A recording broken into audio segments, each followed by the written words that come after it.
Hello everyone. In this video, we'll dive into the world of do-while loops.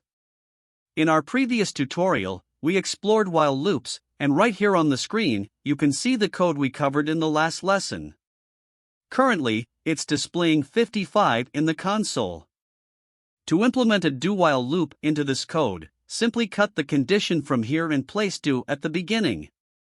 Then, after the curly brackets, paste the while condition. But here's a crucial detail: don't forget the semicolon after the condition. The result with this do-while loop will be the same. However, the do-while loop operates a bit differently from the while loop. It executes the code block once before checking the condition. Afterward, it repeats the loop as long as the condition remains true. If I alter the condition to use greater than instead of less than, it will make the condition false, but it will still display 1 in the output. The actual value of sum is 0, but it's printing 1 on the console. Here's why: the initial value of sum is 0, and with the do-while loop, it enters the loop's body without checking the condition. Inside the body, the first line stores 1 in the sum variable, and the second line increments the number value by 1, making it 2. Only after this, the condition is checked, but it's already false because the number value has become 2.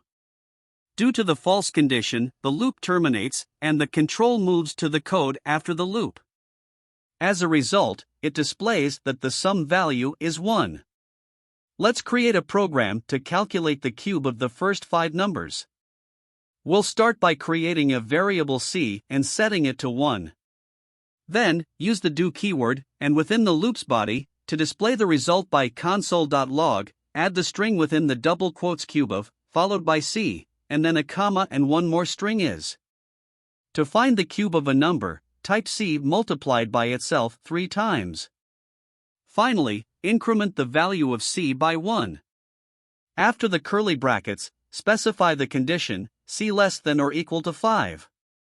When we run this program, we can see the results. The cube of 1 is 1, the cube of 2 is 8, and so on. Initially, it executes the body and prints the first line. After that, the condition is evaluated, and if it's true, the control goes back to the body. This loop executes until the value of c becomes 6.